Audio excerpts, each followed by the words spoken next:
Hello and welcome to today's video, which is going to be on solving problems that involve combining ratios. So last time out we looked at combining ratio, and if you need a reminder on how to do that, you should watch the previous video, which is linked there. But this lesson we're going to look at how we can use that approach to then solve some problems. We're going to start looking at problems that require you to combine a ratio. And then once you've got that combined ratio, share an amount in that ratio. So as our starter problem here, our first one here, we're told that Sam, Ellie and Alicia share £120. The amount Sam and Ellie gets is in the ratio 3 to 2, while the amount that Ellie and Alicia get is in the ratio 4 to 5. You're asked how much does Ellie get? So we need to start by combining the ratio. Now the common thing here is Ellie, she appears in both of the ratios. So we'll need that lowest common multiple for Ellie of 2 and 4, which is just 4. Means we multiply the first ratio by 2. Second ratio stays the same. We've written multiply by 1, but that's just to keep it the same. And once we've got that three-part ratio there, that's 6 to 4 to 5, we can share the amount in that ratio. So share out that £120. We know there are a total of 15 parts from 6 plus 4 plus 5. Again, we're just looking at this three-part ratio. And £120 divided by those 15 parts says that each part of our ratio is worth £8. Each of the one bit of it is £8. Sam gets 6 lots of those parts, so he gets 6 times 8, which is 48. Ellie gets 4 lots of those, 4 times 8, she gets £32. And that answers our problem, but just for completeness, Alicia gets 5 times 8, which is £40. Being complete here can be useful because we can then check our answer.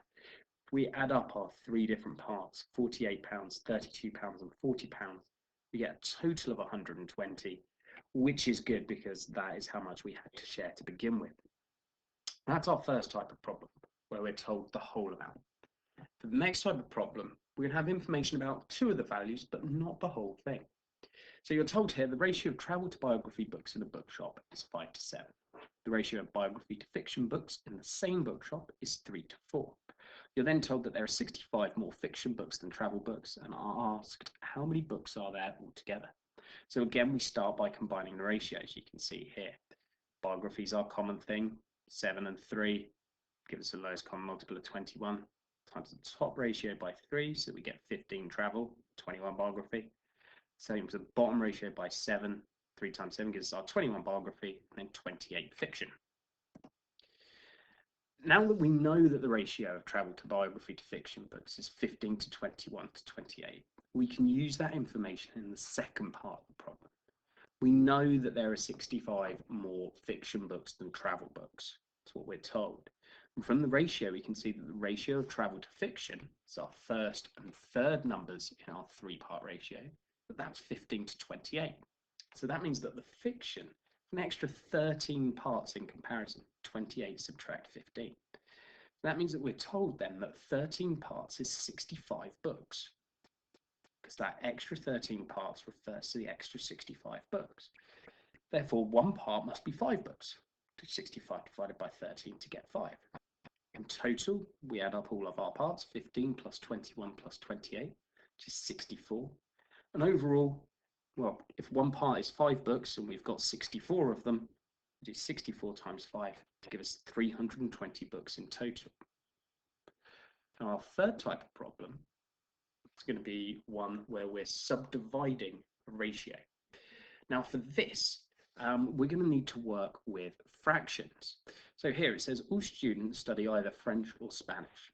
The ratio of boys to girls is 3 to 4.